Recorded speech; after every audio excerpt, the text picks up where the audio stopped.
Hello बच्चों। जैसा कि आप जानते हैं कि मैंने जेई एडवांस के इलेक्ट्रोस्टैटिक्स के क्वेश्चंस जो है डिस्कस करने शुरू किए हैं। तो 3 क्वेश्चन मैंने जेई एडवांस के चार्ज डेंसिटी टॉपिक के, चार्ज प्रॉपर्टी के डिस्कस किए थे लास्ट वीडियोस में। अब इस वीडियो में मैं क्वेश्चन नंबर 4 और क्वेश्चन नंबर 5 डिस्कस कर रहा हूँ चार्ज डेंसिटी का, और इसके आगे फिर क्वांटाइजेशन ऑफ चार्ज और आगे के टॉपिक्स हम डिस्कस करेंगे। पिछले क्वेश्चंस को आप देखना चाहें तो प्लेलिस्ट में जाकर, जेई एडवांस के प्लेलिस्ट में जाकर के मेरे चैनल पे देख सकते हैं। तो आइए बच्चों शुरू करते हैं चार्ज डेंसिटी का क्वेश्चन नंबर 4। क्वेश्चन नंबर 4 ये कह रहा है कि the linear charge density of uniform semi linear charge density of uniform semicircular wire varies as lambda is equal to lambda naught cos theta. Total charge on the wire of radius capital R is, ये semi circular wire है, इसका radius capital R है और इसकी charge density अगर lambda है तो lambda very कर रही है लैम्डा नॉट cos थीटा के साथ। Lambda is equal to lambda not cos theta है और ये एंगल थीटा है। तो आपको बताना है कि इस सेमी सर्कुलर वायर पे टोटल चार्ज कितना है। ये एंगल अगर हम इस वायर का एक स्मॉल एलिमेंट ले लें जिसकी लेंथ dl है, और ये एंगल अगर d थीटा ले लें, ये रेडियस कैपिटल R है, तो d थीटा हो जाएगा आर्क अपॉन रेडियस, यानी d थीटा हो जाएगा dl बाई r। तो dl हो जाएगा r d थीटा। अगर चार्ज डेंसिटी लैम्डा की बात करें तो ये dq बाई dl है, तो dq हो जाएगा lambda dl।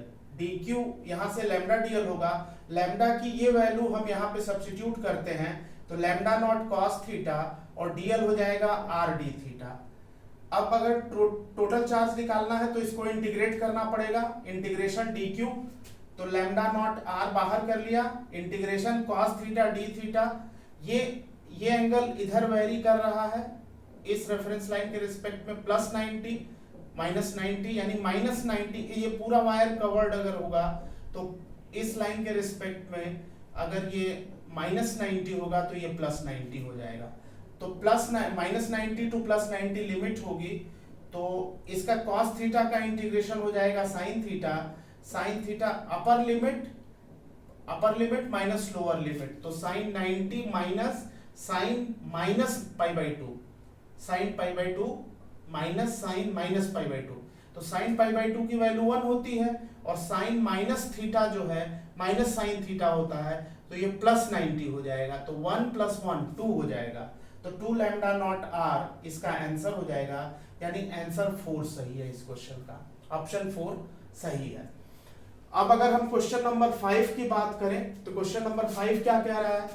Annular disc of inner radius capital R and outer radius 2r carries surface charge density sigma is equal to sigma naught small r square, capital R less than equal to small r less than equal to 2r, total charge on the disk is। ये 4 options दिए हुए हैं यहाँ पे।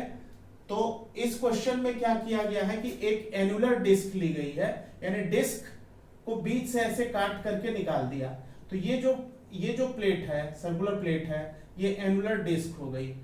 Inner radius capital R है, outer radius 2r है, और एक एलिमेंट्री रिंग कंसीडर किया जिसका चार्ज dq है, जिसका थिकनेस जिसकी dr है, इसका रेडियस स्मॉल r है, ये रेडियस स्मॉल r है। तो हम यहाँ पे सिग्मा लिख सकते हैं dq बाई dA, यानी dq हो जाएगा सिग्मा dA। सिग्मा की ये वाली वैल्यू यहाँ सब्स्टिट्यूट कर देंगे तो सिग्मा नॉट r स्क्वायर, और ये जो एलिमेंट्री रिंग है इसकी एरिया dA होगी, इसका सरकमफरेंस 2πr मल्टीप्लाइड बाय इसकी थिकनेस, तो 2πr dr। अब इन दोनों को मल्टीप्लाई कर दिया तो ये हो गया 2π sigma naught r cube dr। हमें एनुलर डिस्क पर चार्ज बताना है तो इसको इंटीग्रेट करना पड़ेगा, और इंटीग्रेशन हो जाएगा 2π sigma naught r cube dr। Limit जो होगी एनुलर डिस्क की इस बाउंड्री और इस बाउंड्री के बीच में इनिशियल इनर मतलब लोअर लिमिट होगी r और आउटर लिमिट हो जाएगी 2r। तो इस तरह से r से लोअर अपर लिमिट r और 2r होगा, r क्यूब का इंटीग्रेशन हो जाएगा r power 4/4 capital R to 2r। पहले अपर लिमिट रखेंगे माइनस लोअर लिमिट रखेंगे, तो ये हो जाएगा। इसको सॉल्व करने पे ये आ जाएगा 16r power 4 minus r power 4 यानी 15r पावर 4। फिर इस पूरे को जब सॉल्व करेंगे तो ये आ जाएगा 15 pi sigma naught r power 4/2, यानी कि आंसर जो होगा वो थर्ड वाला हो जाएगा।